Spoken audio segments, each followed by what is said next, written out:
The British Raj was gone. Now people were subjected to the permit Raj.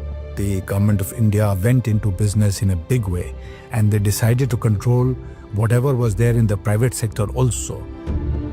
It used to take us about 12 to 24 months and about 50 visits to Delhi to get a license to import a computer worth $1,500. Black economy की शुरू होती है post independence licence राज से।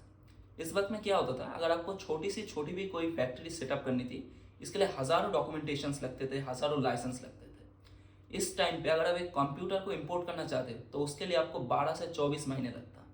इस time पे देश का demand बढ़ने लगा और शॉर्टेजेस चालू हो गई हर एक मार्केट में। इससे स्टार्ट हुआ ब्लैक इकोनॉमी की। अब आप पूछोगे कि how did this start black economy, तो एक एग्जांपल से समझते हैं। उस टाइम पे बजाज चेतक का स्कूटर आता था जिसका मार्केट प्राइस था 10,000, लेकिन उसको खरीदने के लिए you have to be added to a waiting list जो था 10 महीने का। तो इसमें होता क्या था, जो पहले से वेटिंग लिस्ट पे थे, मतलब मैं अगर अभी वेटिंग लिस्ट में हूँ and I by that scooter, उसको मैंने खरीद लिया and someone else is in the waiting list और वो खरीदना चाहते हैं but they don't have the time, तो वो मुझे ज़्यादा पैसे देंगे जिसको मैंने पे किया उससे ज़्यादा, so I will sell the scooter to them. तो इसकी वजह से 10,000 का चेतक स्कूटर 20,000 तक में मिलने लगा। This was the start of black economy in India. 1974 से 1975 तक इंडिया का इनकम टैक्स रेट था 98%। यस, 98%। इसके ऊपर से वेल्थ टैक्स और एस्टेट टैक्स भी था। तो ऐसे हालात में लोग क्या करते हैं? यू गॉट इट राइट, जुगाड़। और इस जुगाड़ का सबसे सेंटर पे था real estate. I will explain it.